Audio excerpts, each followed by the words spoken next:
26 नवंबर साल 2008 का वो समय मुंबई के इतिहास में काले अक्षरों में लिखा जाएगा जब दुश्मन मुल्क से आए कुछ धार्मिक कट्टरता के शिकार आतंकवादियों ने निर्दोष लोगों का खून बहाना शुरू किया। मुंबई एक बार फिर थम गई। मानसिकता जिहाद की और हाथ में लोडेड AK-47।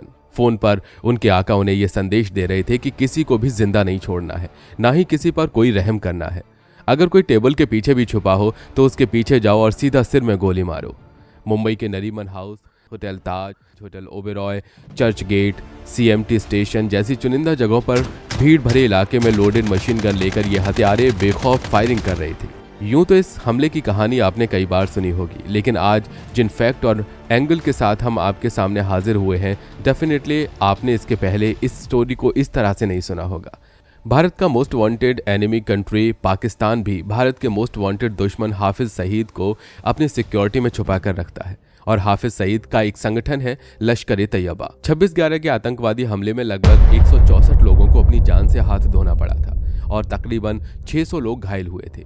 अपने हाथों में मशीन गन लिए हुए इन हत्यारों को जिस जगह से डायरेक्शन मिल रहा था वो पाकिस्तान में थी और वहां पर एक कंट्रोल रूम बना हुआ था। वहां पर एक व्यक्ति बैठा हुआ था जो इस पूरे ऑपरेशन पर न केवल कंट्रोल बनाए हुए था बल्कि इनको डायरेक्शन भी दे रहा था। वो सीधे सीधे कह रहा था कि तुम अपने फोन ऑन रखना, क्योंकि हम उन लोगों की चीखें सुनना चाहते हैं जिन्हें तुम गोलियां मार रहे हो। क्रुएल्टी की तमाम हदों को पार करते हुए इन दरिंदों ने मुंबई में अपनी कायरता का परिचय दिया, जिसने पूरी दुनिया को हिलाकर रख दिया।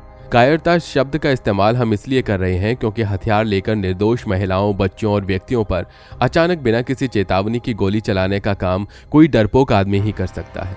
बहादुर तो वो होते हैं जो आमने सामने की फाइट करते हैं और अपनी ताकत के बल पर जीत हासिल करते हैं। वैसे आपका इस बारे में क्या ख्याल है, हमें कमेंट बॉक्स में लिखकर ज़रूर बताइएगा। हम आपको बताने जा रहे हैं उस व्यक्ति का नाम जो इस पूरे हमले के टॉप मास्टरमाइंड लोगों में आता है। उसका नाम है अबू जिंदाल। इसका असली नाम ज़बीउद्दीन अंसारी है, जो महाराष्ट्र के बीड़ जिले में पैदा हुआ था। इसके पिता एक इंश्योरेंस एजेंट थे।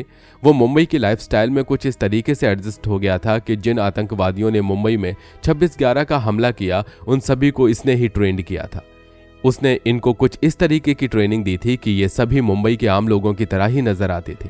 उन सभी को हिंदी बोलना सिखाया, आम मुंबईकर की बॉडी लैंग्वेज के अकॉर्डिंग इन आतंकवादियों को ट्रेनिंग दी। इसके साथ ही इनके इंडियन आइडेंटिटी कार्ड भी तैयार करवाए।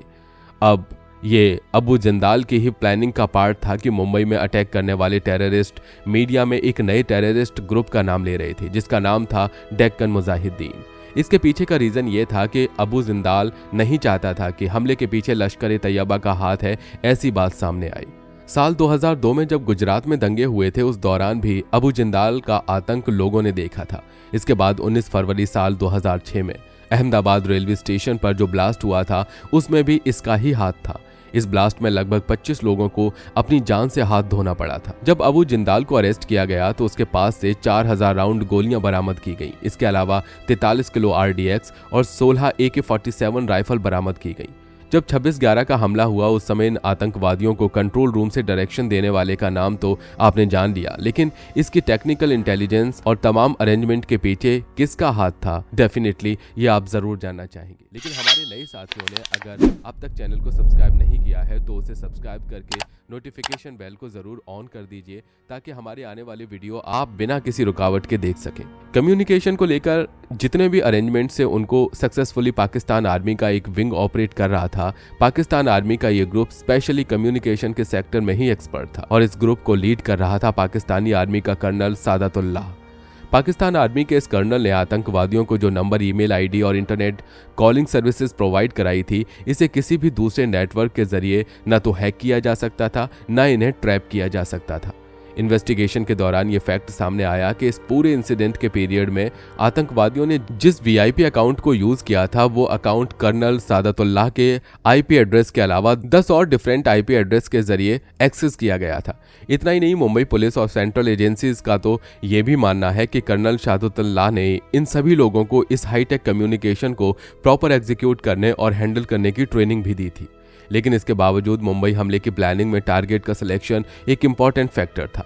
मुंबई में ऐसी कौन सी जगह हैं जहां ज्यादा से ज्यादा कैजुअलिटी हो सकती है। ऐसे एरियाज को चुनकर उनके बारे में इंफॉर्मेशन कलेक्ट करके इन आतंकवादियों के टॉप लीडर्स तक भेजने का काम किया एक अमेरिकन सिटीजन और टेररिस्ट डेविड हेडली ने। दरअसल इन हमलों के लिए मुंबई के स्पेसिफिक नक्शे, हाई प्रोफाइल समिति लोगों के मिलने की जगह और टाइमिंग की स्पेसिफिक इंफॉर्मेशन का होना बहुत जरूरी था। इसके लिए 2007 में यानी हमले से कुछ समय पहले डेविड हेडली भारत आया था। वो कुछ वक्त तक मुंबई के इन्हीं एरियाज में रहा जिन जगहों को टारगेट के तौर पर हमले के लिए चुना गया था। रैकी करने के लिए हेडली ने हाई प्रोफाइल सोसाइटी से अपने कनेक्शन जोड़ने की कोशिश की। इसके लिए उसने हाई प्रोफाइल जिम ज्वाइन किया, क्लब ज्वाइन किया और इन क्लब्स में वो अपनी तरफ से पार्टी दिया करता था। अपनी इंडिया ट्रिप्स के दौरान डेविड हेडली ताज होटल में रुकता था और उसके स्टाफ के साथ उसने काफी फैमिलियर रिलेशन बना लिए थे। इसके साथ ही उसने कई हाई प्रोफाइल लोगों के साथ अपने कनेक्शन भी बनाए थे। वो होटल के स्टाफ से वहां के इंटीरियर की तारीफ करता था, स्टाफ की सर्विसेज की तारीफ करता था। इसके साथ ही इंटीरियर एरियाज की फोटो क्लिक करता रहता था। ये सारी चीजें उसके प्लान का हिस्सा थी जो देखने वालों को नॉर्मल लग रही थी, लेकिन एक्चुअल में डेविड हेडली एक तमाम इंफॉर्मेशन कलेक्ट कर रहा था। हेडली अपनी वाइफ ओटोला के साथ अपनी हनीमून पीरियड एंजॉय करने के लिए इंडिया आया, जहां उसने ताज होटल के साथ साथ ओबेरॉय होटल में भी स्टे किया। इस दौरान अपने पूरी रेकी पीरियड में उसने मुंबई के स्पेसिफिक एरियाज की कंप्लीट और point two point specific information लश्कर तैयबा को दी और उसकी ही दी हुई इंफॉर्मेशन के बेसिस पर मुंबई हमलों का प्लान तैयार हुआ। हमला करने वाले उन टेररिस्ट को मुंबई के बारे में स्पेसिफिक इंफॉर्मेशन प्रोवाइड कराई गई।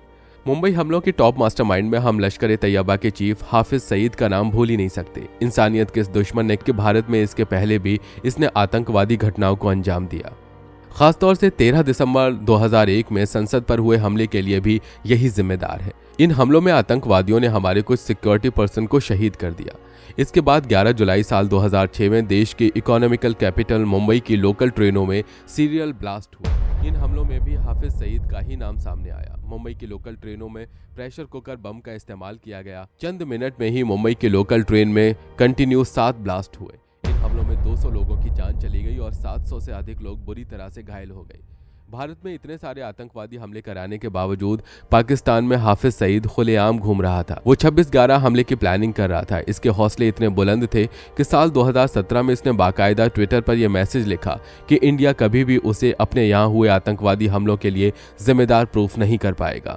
ये तो हुई 26/11 हमले में बिहाइंड द कर्टन काम करने वाले लोगों की बात। इन हमलों को अंजाम देने वाले सभी 10 में से 9 आतंकवादी इस समय मौत के घाट उतार दिए गए, लेकिन मोहम्मद आमिर अजमल कसाब जिंदा पकड़ लिया गया और इसका क्रेडिट जाता है मुंबई पुलिस के शहीद तुकाराम ओम्बले को, जिन्होंने अपने हाथ में लिए एक सरकारी डंडे से कसाब की AK-47 का मुकाबला किया। अपनी जान की बाजी लगाते हुए उसे जिंदा पकड़ने में कोई कसर बाकी नहीं रखी। पंजाब के फरीदकोट में पैदा हुआ कसाब 26/11 हमलों का पोस्टर बॉय बन चुका था। इसे मुंबई के CST स्टेशन पर गोलीबारी करते हुए देखा गया। पाकिस्तान में रहते हुए इसे हथियारों का शौक चढ़ गया था। एक बार यह हथियार खरीदने के लिए रावलपिंडी गया, जहाँ उसकी मुलाकात उन लोगों से हुई जो लश्कर तैयबा में लोगों को रिक्रूट कर रहे थे और पर्चे बांट रहे थे। इन लोगों के साथ मिलकर कसाब भी लश्कर के बेस कैंप में पहुंच गया। 26/11 के इन हमलों में मुंबई के CST स्टेशन पर उसके साथ इस्माइल खान नाम का एक और टेररिस्ट था।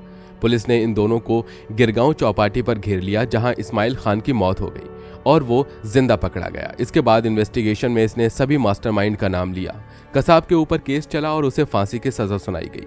21 नवंबर साल 2012 को कसाब को फांसी पर लटकाया गया। कसाब के स्टेटमेंट के बेसिस पर साल 2016 में अबू जिंदाल को अरेस्ट कर लिया गया।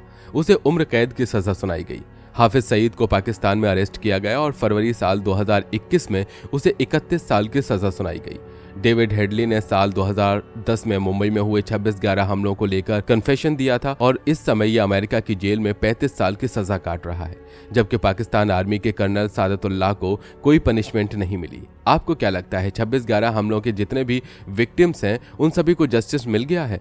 इस सवाल का जवाब कमेंट बॉक्स में लिखकर जरूर बताइएगा। वीडियो को लाइक करके शेयर करिए और इसे ज्यादा से ज्यादा लोगों को सच्चाई बताने के लिए शेयर कीजिए। हमारा आज का वीडियो यहीं तक। जय हिंद, जय भारत, वंदे मातरम।